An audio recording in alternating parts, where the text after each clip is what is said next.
तो गाइस, कैसे हैं आप सभी। मे बी होप सो आप सभी ठीक होंगे। आज मैं ऐसे ही फर्स्ट ब्लॉग रेडी कर रही हूँ। सोचा मैंने कि मैं भी एक ब्लॉग बनाती हूँ, क्योंकि हम जा रहे थे खाटू श्याम की ट्रिप के लिए। आज हमने निकलना है खाटू श्याम की यात्रा के लिए। तो मैंने भी एक छोटा सा ब्लॉग तैयार किया था और अब हम निकल पड़े हैं रात के सफ़र में और हमने सुबह पहुंच जाना है। सबसे पहले हमने दर्शन करने जाना है सालासर बालाजी में दर्शन करने जाना है।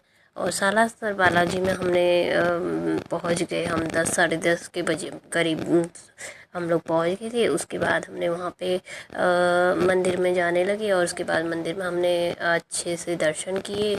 और उसके बाद हमने अच्छे से दर्शन करने के बाद हम खाना खा के हम निकल गए थे खाटू श्याम के लिए।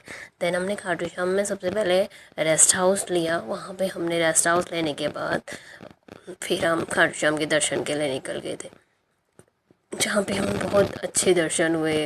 वहाँ पे हमें बताया गया कि क्या क्या खाटू श्याम बाबा को चढ़ता है, जैसे गुलाब का फूल और इत्र हो गए, ये सब हमें, मोर पंख हो गए, ये सब हमें बताया गया। उसके बाद हम खाटू श्याम के कुंड में गए थे और जहाँ पे हमने अपने पे जल छिड़काव करा, जिसको कहते हैं कि इससे सारे कष्ट जो होते हैं दूर होते हैं, शरीर के शारीरिक कष्ट सारे दूर होते हैं खाटू श्याम के जल को अपने अंदर अपने ऊपर छिड़काव करने के लिए। और घर भी ला सकते हैं, हम घर में भी छिड़काव करेंगे तो उससे सब कुछ अच्छा रहता है, ऐसा बोला जाता है। देन हमने यहाँ आज रेस्ट किया। उसके बाद हम सुबह निकल गए थे जयपुर के लिए। जयपुर में हमने बहुत सी जगह देखी, जहाँ हमने हवा महल देखा, मौज महल देखा, ये सारी जगह हमने देखी थी। हमने पूरा दिन यहाँ मज़े किए, मस्ती की, मौज करे। और उसके बाद हमने शाम को निकले हम मेहंदीपुर बालाजी के लिए। मेहंदीपुर बालाजी जाने के बाद हम रात में हमने वहीं पे स्टे किया। देन हमने सुबह दर्शन के लिए निकल गए थे।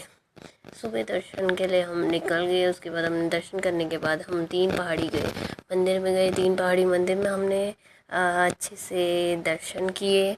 उसके बाद वहाँ पे हमने मार्केट में थोड़ा हमने घूमे और उसके बाद हम आने लगे घर की तरफ को। देन हमने 4 बजे वापसी कर ली थी और अब हम घर के लिए निकल गए हैं। Thank you so much watching for my blog.